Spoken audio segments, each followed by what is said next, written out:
துல்கர் மிரட்டியிருக்காருப்பா. நல்லா பயங்கரமாக பண்ணியிருக்கிறப்ப. துல்கரை பற்றியாடா சொல்லணும் நம்ம. வழக்கம் போல தாங்க.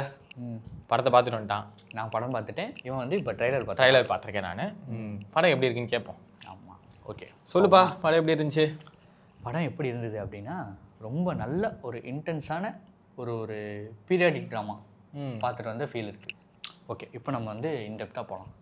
படம் என்ன படம்னா காந்தா. படத்தில் யாரெல்லாம் நடிச்சிருக்காங்க சொல்லு, யாருங்க? படத்தில் யாரெல்லாம் நடிச்சிருக்காங்கன்னா, நம்ம துல்கர் சல்மான் சார் நடிச்சிருக்காங்க. அப்புறம் நம்ம ராணா டகுபதி நடிச்சிருக்காங்க. ரொம்ப முக்கியமான ரோல். சமுத்திரகனி சார் நடிச்சிருக்காங்க. பாக்யாஸ்ரீ போஸ் ஹீரோயின் பண்ணியிருக்காங்க. ஸோ இவங்க எல்லாருமே பார்த்தீங்கன்னா படத்தில் இந்த 4 பேரை சுற்றி தான் கதையை நகரும் அப்படிங்கிற மாதிரி. ஓகேவா? படத்தோட ஒன்லைன் என்னன்னா ரொம்ப இன்ட்ரெஸ்டிங்கான ஒன்லைன். ஒரு சும்மா உனக்கு புரிய மாதிரி சொல்லணும் அப்படின்னா, ஒரு ஈகோ கிளாஷ். ஓகேவா? ஒரு ஐயப்பனும் கோச்சி ஆகட்டும், ஒரு பார்க்கிங் ஆகட்டும், இந்த மாதிரி ஒரு 2 பேருக்கு நடுவில் இருக்க ஒரு ஈகோ கிளாஷ் தான். யார் 2 பேர்த்துக்குள்ள அப்படின்னா, தியாகராஜ பாகவதர் சார். ஆக்சுவலாக இது வந்து அவரோட ரியல் லைஃப் ஸ்டோரி தான். ஓகே. நம்ம துல்கர் சல்மான் ரோல் இருக்கு இல்லையா, அது வந்து அஃப்கோர்ஸ் நம்ம பேர் வேற ஏதோ போட்டிருந்தாங்க. பேர் வந்து ஆமாம், பேர் மாற்றிருந்தாங்க. மகாதேவன் சம்திங் மாற்றிருந்தாங்க. பட் அது வந்து எல்லாருக்குமே தெரியும், அது அஃபிஷியலாகவே தெரியும். நம்ம தியாகராஜ பாகவதர் செகண்ட் ரோல் வச்சு தியாகராஜ பாகவதர் அவரோட ஒரு ரோலில் தான் ஸ்டோரி தான் பண்ணியிருக்காங்க. ரொம்ப சூப்பராகவே பண்ணியிருக்காரு நம்ம துல்கர் சல்மான் சார். இப்போ சொல்கிறேன், படத்தோட ஒன்லைன் என்னென்னா, ஒரு குருக்கும் சிஷியனுக்கும் ஒரு ஈகோ கிளாஷ் நடந்தால் எப்படி இருக்கும், ஒரு டேரக்டருக்கும் ஒரு ஆக்டருக்கும் ஒரு ஈகோ கிளாஷ். டேரக்டர் என்ன சொல்லுவார், இது ஏன் படம், நான் வச்சது தான் சட்டம், அந்த மாதிரி ஒரு ரோல் பண்ணியிருக்காரு நம்ம சமுத்திரகனி சார். ரைட். இந்தாண்ட அப்படியே நம்ம ஹீரோ யாரு, நம்ம துல்கர் சார். அவர் சும்மா இருப்பாரா? அதானே, என் ஃபேஸுக்காக தான் உன் படம் ஓடுது, அப்போ நான் தான் இங்கே பெரியவன் அப்படிங்கிற மாதிரி அவர் ஒரு ரோல் பண்ணியிருக்காரு. ஸோ இவங்க 2 பேர்த்துக்குள்ளே இருக்க ஒரு ஈகோ கிளாஸ் தான் இந்த ஹோல் படமே. நம்ம சினிமான்னு எடுத்துக்கிட்டோம்னா, இப்போ இருக்க சினிமாவில் வந்து இது பெருசாக இல்லை, இந்த ஈகோ கிளாஷுங்கிற விஷயம் பெருசாக இல்லை. அப்படின்றத தாண்டி முதல் விஷயம் சொல்லணும் அப்படின்னா, இப்போ இருக்கிற சினிமாவில் டேரக்டர்ஸ் எல்லாமே எப்படி இருக்காங்கன்னா, ஹீரோ சொல்கிறாரு சரி இந்த சீன் வச்சா நல்லா இருக்குமே அப்படின்ற ஒரு ஸ்டேஜுக்கு வந்துட்டாங்க. அதுக்கு தகுந்த மாதிரி இப்போ இன்கேஸ் டேரக்டர் வந்து இல்லை சார் இது எனக்கு இப்படி தான் வேணும் அப்படின்னாலும் ஹீரோஸுமே வந்து ஓகே அக்செப்டபிளாக இருக்காங்க எல்லாருமே. கிட்டத்தட்ட சொல்ல போனா கதைக்கு எது வேணுமோ அதை பண்ணுறாங்க. ஓகே, நீ சொல்கிறது கதைக்கு கரெக்டாக இருக்குது, நெக்ஸ்ட் லெவல் கொண்டு போனா ஓகே சார், சூப்பர் சார், பண்ணிடலாம் சார் அப்படிங்கிற மாதிரி இப்போ இருக்கவங்க இருக்காங்க. பட் கண்டிப்பாக ஒரு 80s, ஒரு 70s, 60sலாம் பார்த்தீங்கன்னா அந்த தன்மை வந்து ரொம்ப கம்மியாக தான் இருந்தது. என் கதை இதுதான், என் கதை, நான் இதை மட்டும்தான் எடுப்பேன், நீ எந்த ஒரு இன்புட்டும் கொடுக்கக்கூடாதுங்கிற மைண்ட் செட்டில் தான் இருப்பாங்க. ஸோ அப்படி ஒரு ரோல் தான் பண்ணியிருக்காரு நம்ம சமுத்திரகனி சார் அண்டு நம்ம துல்கர் சல்மான் சார் 2 பேருமே. ஸோ அப்படி இருக்கப்போ இவங்க 2 பேர்த்துக்குள்ளே எதுக்காக இந்த ஈகோ கிளாஷ் நடக்குது, இந்த ஈகோ கிளாஷில் யார் ஜெயிச்சா அப்படிங்கிறது தான் இந்த ஃபுல் படமுமே. ஓகே சரி, எனக்கு இப்போ ஒரு டவுட் இருக்குது ஆக்சுவலி. ஓகே, இப்போ வந்து ஒரு பர்டிகுலர் பர்சனை வச்சு தான் இந்த கதை வந்து நகருது அப்படின்றதெல்லாம் சொல்லிட்டா. ஓகே, காந்தா அது எதனால் அந்த டைட்டில் ஃபிக்ஸ் பண்ணாங்க?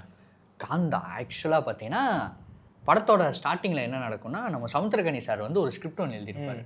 அது என்னென்னா சாந்தா அப்படின்னு ஒரு ஸ்கிரிப்ட் எழுதியிருப்பார். பட் அந்த ஸ்கிரிப்ட் ஒரு ஃபீமேல் ஓரியன்டட் ஸ்கிரிப்டாக இருக்கும், ஒரு ஃபீமேலை பேஸ் பண்ணி எழுதின ஒரு ஸ்கிரிப்டாக இருக்கும். ஆக்சுவலாக நம்ம சமுத்திரகனி சாரோட ஒரு ட்ரீம் ப்ராஜெக்டாக இருக்கும். அதுக்குள்ளே நம்ம துல்கர் சார் வந்து நடிக்கணும், அவர் வந்து ஒரு நல்ல பர்ஃபார்மன்ஸ் கொடுக்கணும்னு சொல்லிட்டு சமுத்திரகனி சார் வந்து கேட்டுப்பார். பட் நம்ம துல்கர் சல்மான் சார் பார்த்தீங்கன்னா ஆல்ரெடி ஃபேமில் இருக்கிறவர். அப்படி இருக்கப்போ அவர் என்ன பண்ணுறாருனா, இல்லை இந்த கதையை வந்து கொஞ்சம் நம்ம மாற்றணும், இதை வந்து மேல் சப்ஜெக்டாக நம்ம கொண்டு வரணும் அப்படிங்கிற மாதிரி சில விஷயம் சொல்லியிருப்பார். அந்த இடத்துல நம்ம துல்கர் சல்மான் என்ன பண்ணுறாருனா, இது வந்து சாந்தா இல்லை காந்தான்னு நம்ம வைக்கணும், ஐ மீன் ஃபீமேல் ஓரியன்டாக இருக்கிற சப்ஜெக்டை மேல் ஓரியன்டாக காந்தாவாக மாற்றி நம்ம படம் எடுத்தால் தான் இந்த படம் ஓடும் அப்படிங்கிற மாதிரி அவர் ஒரு விஷயம் சொல்கிறார். அப்போ தான் ஆக்சுவலாக இந்த ஈகோ கிளாஷே ஸ்டார்ட் ஆகுது. அதுக்கு முன்னாடி சின்ன ப்ராப்ளம் இருந்தாலும் இந்த இடத்துல ரொம்ப உடஞ்சி போயிடுது ரெண்டு பேர்த்துக்குமே. ஏன்னா நம்ம முன்ன சொன்ன மாதிரி நம்ம சமுத்திரகனி சாருக்கு ட்ரீம் ப்ராஜெக்ட் இது. ஆக்சுவலாக ஒரு சின்ன ஒரு எமோஷனல் டச் என்ன இருக்குன்னா, அவர் அம்மாவோட ஒரு ரெசம்பிள் பண்ணுற கதையாக இந்த கதையை வந்து எழுதி வச்சிருப்பார். அண்ட் அதில் வந்து நம்ம துல்கர் சல்மான் சார் வந்து மூக்க நுழைக்கிறப்போ இல்லை அப்படிங்கிற மாதிரி முடியாது இல்லை நான் எடுக்கிறது தான் அப்படிங்கிறப்போ 2 பேர்த்துக்கும் ஒரு கிளாஷ் வருது. அதுதான் பார்த்தீங்கன்னா ஹோல் படம். ஸோ இதுக்கப்புறம் எப்படி போகுது அப்படிங்கிற மாதிரி. அண்ட் இவங்க 2 பேர்த்தோட பேக் ஸ்டோரி என்னவா இருக்குன்னா, நம்ம துல்கர் சல்மானுக்கு வந்து ஒரு லைஃப் கொடுத்ததே இவராக தான் இருப்பார், நம்ம சமுத்திரகனி சாராக தான் இருப்பார். நான் பார்த்து வளர்ந்தவனாண்டி, நான் வந்து உனக்கு சான்ஸ் கொடுத்து நான் உன்னை தூக்கி விட்டேன், ஆனால் நீ வளர்ந்ததுக்கப்புறம் உனக்கு ஒரு ஃபேம்னு வந்ததுக்கப்புறம் உனக்கு நிறைய பணம் புகழ்லாம் வந்ததுக்கப்புறம் நீ இந்த மாதிரி விஷயம்லாம் பண்ணுறப்ப நீ எனக்கு பிடிக்கல அப்படிங்கிற மாதிரி இவருக்கு ஒரு ஈகோ கிளாஷ் நடக்குது. பட் இவருக்கு என்ன, நம்ம துல்கர் சல்மான் சார் அவருக்கு என்னன்னா, நீ வந்து சான்ஸ் தான் கொடுத்த, நான் என் டேலண்ட்டை வச்சு தான் வளர்ந்தேன், ஓகேவா, அதுக்காக நீ வந்து எனக்கு வந்து படத்தை ரிவீல் படத்தை ரிவீல் பண்ணல இவனே. இது நார்மலாக எல்லாருக்கும் தெரிஞ்ச விஷயம் தான். நம்ம தியாகராஜ பாகவதர் அவரோட ஸ்டோரி தெரிஞ்சவன் இதுதான். ஸோ இது பெருசாக ரிவீல் அப்படிங்கிற மாதிரி இல்லை. அண்ட் இப்போ நான் சொன்னதுமே பார்த்தீங்கன்னா படத்தோட ஃபஸ்ட்டு ஒரு 10 நிமிஷம் தான். இதுக்கப்புறம் தான் கதையே இருக்குது. கதை அடுத்தடுத்து எங்கெங்கேயோ போக போகுது. இன்னும் நான் ராணா அவரோட ரோல்லாம் என்னென்ன சொல்லவே இல்லை, ஹீரோயினோட ரோல் என்னென்ன சொல்லவே. ராணாவோட ரோல் எப்படி பண்ணியிருக்காங்க, என்ன ரோலாக பண்ணியிருக்காங்க? ராணா அவர் பார்த்தீங்கன்னா ஒரு இன்வெஸ்டிகேஷன், அதாவது ஒரு இன்வெஸ்டிகேஷன் காப் அவராக வராரு. எதுக்கு இன்வெஸ்டிகேஷன் அப்படிங்கிறது தான் இந்த படத்தோட ஸ்டோரி. பட் அதை நம்ம இந்த இடத்துல ரிவீல் பண்ண முடியாது. சின்னதாக ஒரு ஸ்பாய்லர் இல்லாமல் ஒரு விஷயம் சொல்லலாம் அப்படின்னா, இன்டர்வலில் ஒரு விஷயம் நடக்குது. அங்கேருந்து இந்த படம் வந்து இன்வெஸ்டிகேஷன் த்ரில்லராக மாறுது. அந்த இன்வெஸ்டிகேஷன் பண்ணுறதுக்கு தான் நம்ம ராணா அவர் வந்து வராரு. அவர் வந்ததுக்கப்புறம் படம் வந்து லைட்டாக ஃபன் மோடுக்கு போகுது. படம் வந்து செகண்ட் ஹாஃப்ல லைட்டாக சின்ன ஃபன், ரொம்ப ஒரு மாதிரி ஜாலி பண்ணுறது, கலாய்க்கு அந்த மாதிரிலாம் எதுவும் இல்லை. ஒரு போகிற போக்கில் சின்னதாக ஒரு பஞ்ச் போகிற போக்கில் போட்டுவிட்டு போயிடுவாரு. நீங்கள் வா அப்படின்ற ஒரு விஷயம் பண்ணிடுறாரு. நீங்கள் வா அப்படி ஒரு கான்சியஸாக பண்ணுறதை தாண்டி சும்மா ஒரு பேக்கில் வாய்ஸாக ஒன்று வரும். அந்த காமெடியெல்லாம் ரொம்ப சூப்பராக இருந்தது. நம்ம ராணா அவர் வந்து காமெடி இடத்த பார்த்துக்கிறாரு. பட் அவர் வந்து காமெடி ரோல்லாம் இல்லை, ரொம்ப சீரியஸான ரோல் தான். பட் சின்ன இடத்துல நல்லா இருக்குமா, இந்த காமெடி ஓகே இருக்கும் அப்படிங்கிற மாதிரி நல்லா இருந்தது. அண்ட் அவரோட ஒரு அசிஸ்டண்ட்டாக இன்னொரு போலீஸாக பக்ஸ் அவர் வருவார். அவரோட காமெடி பர்சனும் நல்லா இருந்தது. ஸோ இந்த 2 பேருமே செகண்ட் ஹாஃபில் சின்ன காமெடி அதெல்லாம் பண்ணியிருக்காங்க. ஸோ காமெடியாகவும் பார்க்குறப்போ இந்த படம் வந்து நல்லாவே இருக்குது. பட் இது எல்லாமே தாண்டி நம்ம வந்து கதையாக பார்க்கணும். ஒரு ஸ்க்ரீன் பிளேவாக படத்தை பார்க்குறப்போ ரொம்ப இன்டென்ஸாக, நம்ம என்ன சொன்ன மாதிரி ரொம்ப பர்ஃபெக்டாக ஸ்க்ரீன் பிளே பண்ணியிருக்காங்க. ரொம்ப இன்டென்ஸான ஒரு படமாக எடுத்திருக்காங்க. ரொம்ப இன்டென்ஸான ஒரு ஸ்க்ரீன் பிளே பண்ணியிருக்காங்க. ஆக்சுவலாக படத்தோட டைரக்டர் யாருன்னா செல்வமணி செல்வராஜ் அப்படிங்கிறவர். இவர் யாருன்னா, நம்ம ஹண்ட் ஃபார் வீரப்பன் ஒரு சீரிஸ் ஒன்று வந்தது, நெட்ஃப்ளிக்ஸ் சம்திங் இதுலேயே வந்தது, ஒரு 2023 வந்தது.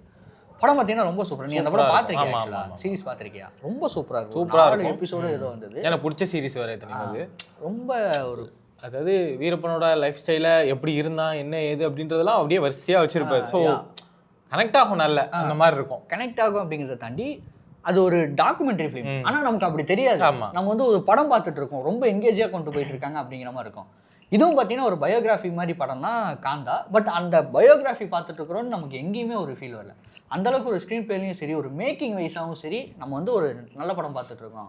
ஒரு பயோபிக்கே நம்ம பார்க்கல அப்படிங்கிற மாதிரி ஒரு ஃபீல் தர மாதிரி தான் ஒரு மேக்கிங் வைஸாகவும் ஸ்க்ரீன் பிளே வைஸாகவும் நம்ம செல்வமணி அவர் வந்து எடுத்திருக்காரு. ஸோ அவருக்கு கெரியரில் ஒரு நல்ல படமாக இருக்கும் இது.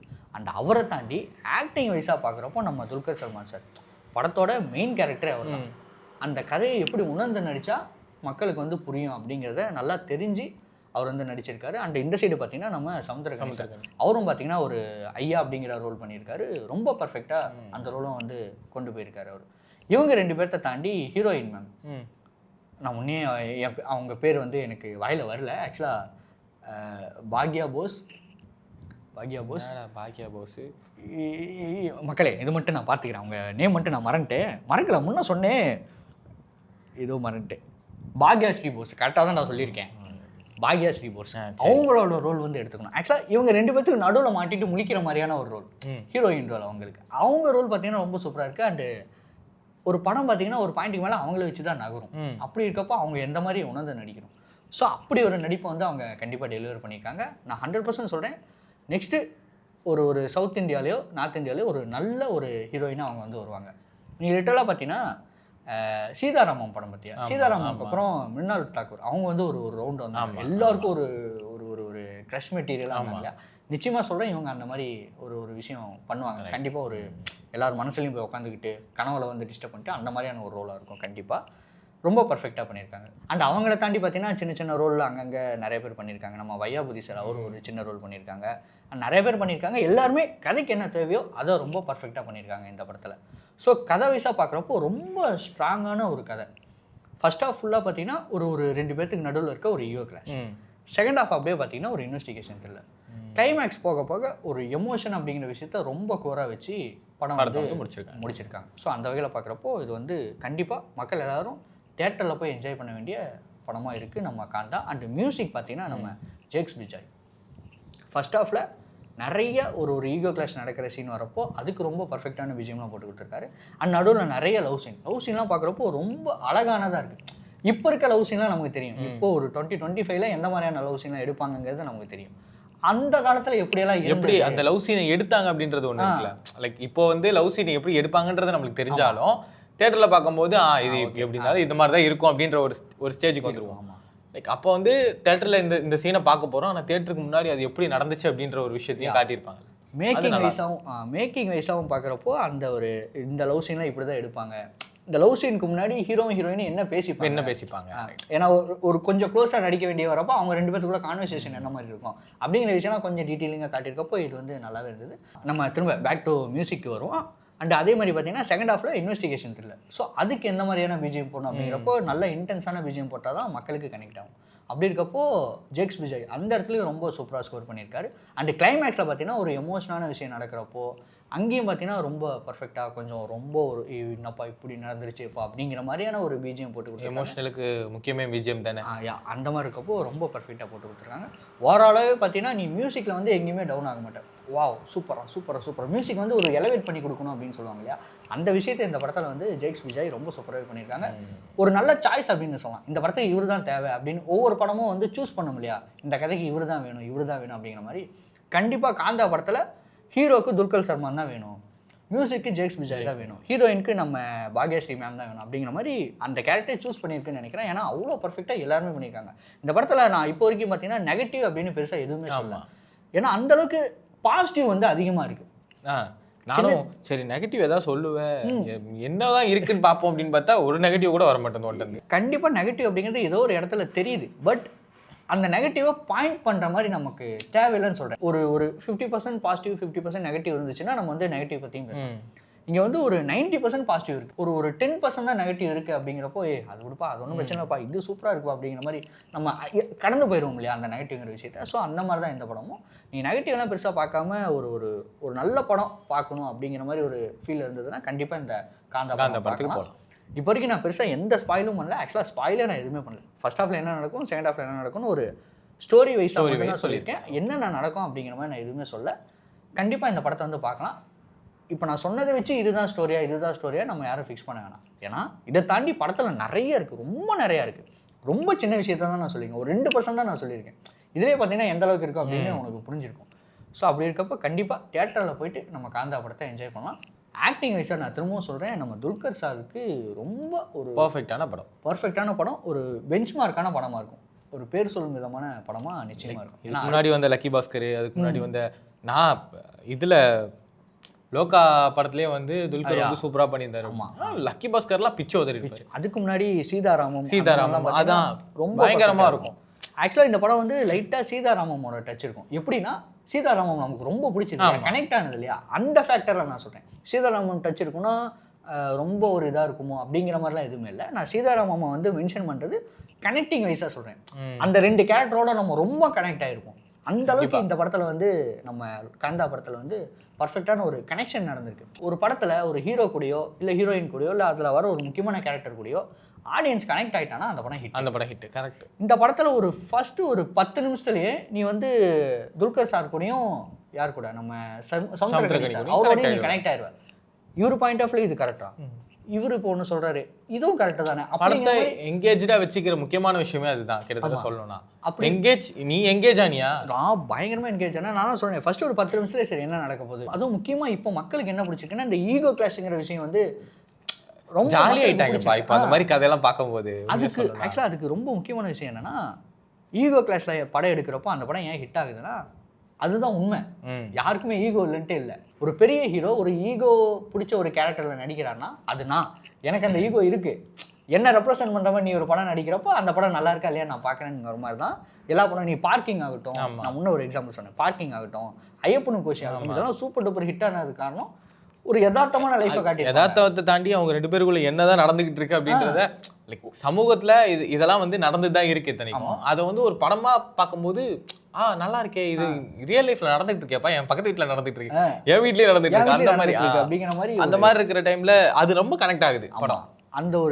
அந்த மாதிரியான படத்தில் நமக்கு பிடிச்ச ஸ்டார் வேறு நடிக்கிறாங்க, அப்போ இன்னும் ஒரு கனெக்டிங் ஃபேக்டர் இருக்கும் இல்லையா. ஸோ இப்படி தான் பார்த்தீங்கன்னா இந்த படத்தில் வந்து நான் ரொம்ப கனெக்ட் ஆகி பார்த்துருந்தேன். அண்ட் அஃப்கோர்ஸ் நம்ம எல்லாருக்குமே ஒரு ஃபில்ம் மேக்கிங்கிற விஷயம் இருக்கிறப்போ இது வந்து சினிமா சார்ந்த படம், அவங்க 2 பேத்துக்குள்ள எந்த மாதிரியான ஈகோ கிளாஷ் இருக்குது அப்படிங்கிறதையும் நம்ம கண்டிப்பாக பார்க்கணுங்கிற மாதிரி படம் பார்த்தது. அப்படியே போய் கதை அப்படி போய் இப்படி போய் ஒரு நல்ல ஒரு பாயிண்ட்டில் வந்து முடிஞ்சுது. மூக்கிட்ட போச்சா? இல்லை ஒரு நல்ல பாயிண்ட்டில் முடிஞ்சுது. கண்டிப்பாக படம் வந்து பார்க்கலாம். ஆக்டிங் வைஸாகவும் சரி, டைரக்ஷன் வைஸாகவும் சரி, ஸ்டோரி வைஸாகவும் சரி, மியூசிக் வைஸாகவும் சரி, காந்தா வந்து நிச்சயமாக டாப் நாச். யாரை மேலே ஏற்றி Stop சொல்லலாம், ஸ்டாப் நாச் அந்த மாதிரி நம்ம சொல்லலாம். நம்ம வந்து யாரை மேலே ஏற்றி சொல்லலாம், யாரை கீழே வச்சு சொல்லலாம் அப்படிங்கிற மாதிரி நம்மளால் யோசிக்கவே முடியல. கண்டிப்பாக துல்கர் சல்மான் சாருக்கு ஒரு அவார்ட் வின்னிங் படமாக இருக்கும் இந்த ஒரு படம். அந்த படம் கண்டிப்பாக. அண்ட் இந்த படம் வந்து நான் முன்ன சொன்ன மாதிரி தியாகராஜ biography படம், தியாகராஜ பாகவதர் அவரோட ஒரு லைஃப் ஸ்டோரி தான். அப்படிங்கிறப்போ இதில் ஏதாவது தப்பாக காட்டியிருக்க வாய்ப்பு இருக்கான்னு சில கேஸ்லாம் நடந்திருக்கு. பட் அதெல்லாம் எதுவுமே இல்லை படத்தில். அதுதானே மெயின். இப்போ ஒருத்தரை பற்றி ஒரு லைஃப் ஸ்டோரி எடுக்கிறாங்க அப்படின்னா இன்கேஸ் அது தப்பாக போர்ட்ரேட் பண்ணிடக்கூடாது அப்படின்றதுல கான்சியஸாக இருப்பாங்க. டேரக்டர் அதை வந்து ஃபுல்ஃபில் பண்ணுற மாதிரி தான் அந்த படத்தை எடுக்க முடியும் அப்படின்னு சொல்லலாம். ஒருத்தவங்களோட பயோகிராஃபியை காட்டுறதுக்கு எவ்வளோ மெனக்கெட்டணும் அப்படின்றது ஒரு விஷயமும் இருக்குல்ல. இந்த படத்துக்கு அந்த விஷயம் எப்படி இருக்கு? ஆக்சுவலாக அவரை பற்றி நம்ம தியாகராஜர் பாகவதர் பற்றி ஒரு கட்டமைப்பு இருக்குது, ஒரு மைண்ட் செட் இருக்குது. அதை வந்து இந்த படம் வந்து உண்மையாக பொய்யான்னு காட்டுற விதமாக எடுக்கப்பட்டது தான் இந்த படம். ஸோ அப்படி இருக்கப்போ அதை ப்ராப்பராக அவங்க வந்து பண்ணியிருக்காங்க, நிறைய ரிசர்ச் பண்ணியிருக்காங்க. கண்டிப்பாக ஃபஸ்ட்டு அதை நம்ம சொல்லி சொதப்பிடக்கூடாததுக்கு முக்கியமான காரணம் என்னன்னா, இங்கே இருக்கிறவங்க என்னன்னா லைக் தியாகராஜ பாகவதரை வந்து இன்ஸ்பிரேஷனாக நிறைய பேர் எடுத்திருக்காங்க. அப்படி இருக்கும்போது அந்த விஷயத்துல சொதப்பிட்டாங்கன்னா நிறைய மைனஸ் ஆகும். கண்டிப்பாக. ஆக்சுவலாக அதை பயந்து தான் நிறைய கேஸ்லாம் போட்டாங்க அப்படின்னு நினைக்கிறேன். பட் அதெல்லாம் என்னாச்சு அப்படின்னு தெரியல. படம் இப்போ ரிலீஸ் ஆக போகுது நாளைக்கு. பட் கண்டிப்பாக ஒரு நல்ல படமாக இருக்கும். யாரோட நேமும் வந்து டேமேஜ் ஆகாத வகையில் ஆக்சுவலாக என்ன நடந்தது அப்படிங்கிற மாதிரி படத்தில் வந்து காட்டியிருக்காங்க. அண்ட் நீ ரியல் லைஃப் ஸ்டோரியாக பார்க்காம, இப்போ ஸ்டோரி தெரிஞ்சவங்களாம் வந்து ரியல் லைஃப் ஸ்டோரியாக அந்த படத்தை பார்ப்பாங்க. எனக்கு இது தியாகராஜ பாகவதர்னும் இல்லைப்பா, எனக்கு வந்து இது ஒரு ரியல் லைஃப் ஸ்டோரினே தெரியல, இது வந்து பயோகிராஃபினே எனக்கு தெரியல, நான் வந்து ஒரு துல்கர் படத்தை பார்க்க போகிறேன் அப்படிங்கிற மாதிரி சில பேர் இருப்பாங்க இல்லையா. அவங்களுக்கும் இந்த படம் கண்டிப்பாக பிடிக்கும். ஏன்னா ஒரு ஹிட்ச்காக் அவரோட ஒரு டச் வந்து இந்த படத்தில் இருக்குது.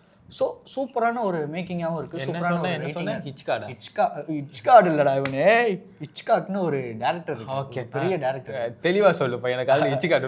இவன் வந்து கொஞ்சம் கேமராமேனுங்க, அதனால கேமராமேன்லாம் நிறைய பேர் இவனுக்கு தெரியும். பட் டேரக்டரே ஒரு பெருசாக தெரியாது. அதனால தான் ஹிட்ச்காக் ரசிகர்கள்லாம் கொஞ்சம் கோச்சிக்காதீங்க, கோவப்படாதீங்க, ஓகேவா? சின்ன பையன் தெரியாமல் பண்ணிட்டான். ஸோ அப்படி ஒரு டேரக்டர் தெரியாமல் பண்ணிட்டான், நம்ம பையன் தான், மன்னிச்சிருங்க. ஸோ அப்படி ஒரு டேரக்டர் இருக்காரு. அவரோட படம்லாம் வந்து லைட்டாக இந்த ஃபீல்டில் தான் இருக்கும். ஸோ அவரோட டச் வந்து இந்த படத்தில் வந்து நிறைய இடத்துல இருக்குது. ஸோ கண்டிப்பாக நான் திரும்ப சொல்லிட்டு இருக்க விஷயம் என்னென்னா, தியேட்டரில் போய் பார்க்கலாம் படத்தை. பாசிட்டிவாக இருக்குது. கண்டிப்பாக படம் வந்து தியேட்டரில் வந்து நிச்சயமாக ஒர்த்தபிள் படம். கண்டிப்பாக ஒர்த்தபிள் படம். கிளைமேக்ஸ்லாம் நல்ல ஒரு இன்டென்ஸ், ரொம்ப ஸ்ட்ராங்காக இருக்குது. எமோஷன் ரொம்ப தூரம் போனோன்னா ரிவீல் பண்ணிடணும்னு பயமாக இருக்குது. ஏன்னா அவ்வளோ ஒரு இன்டென்ஸான ஒரு கிளைமேக்ஸ்லாம் இருக்குது. கண்டிப்பாக ஆர்வத்தை கொஞ்சம் கண்ட்ரோல் பண்ணுறேன். நான் கண்டிப்பாக ரிவீல் பண்ண மாட்டேன் நான். ஏன்னா ஒரு நல்ல தேட்டரில் போய் பார்த்துட்டு வந்து நானும் சொல்கிறேன். பார்த்துட்டு வா கண்டிப்பாக. நீங்களும் போய் பார்த்துட்டு வாங்க. நீங்களும் போய் பார்த்துட்டு வாங்க. நல்ல படம் காந்தா அப்படிங்கிற படம் ரிலீஸ் ஆயிருக்கு. கண்டிப்பாக November 14 எல்லாரும் போய் தேட்டரில் பாருங்கள். November 14 பார்க்கலனாலும் 15, 16, 17 எப்போ வேணால் நீங்கள் பார்க்கலாம். பட் கண்டிப்பாக காந்தா படம் தேட்டரில் பார்த்துருங்க. Must watch. ஃப்ரைடே ரிலீஸ் ஆகுதுல, அதனால தான் இப்படி வளரிட்டு இருக்கான். நீங்கள் ஃப்ரீ பண்ணாதீங்க. பாய். பாய்.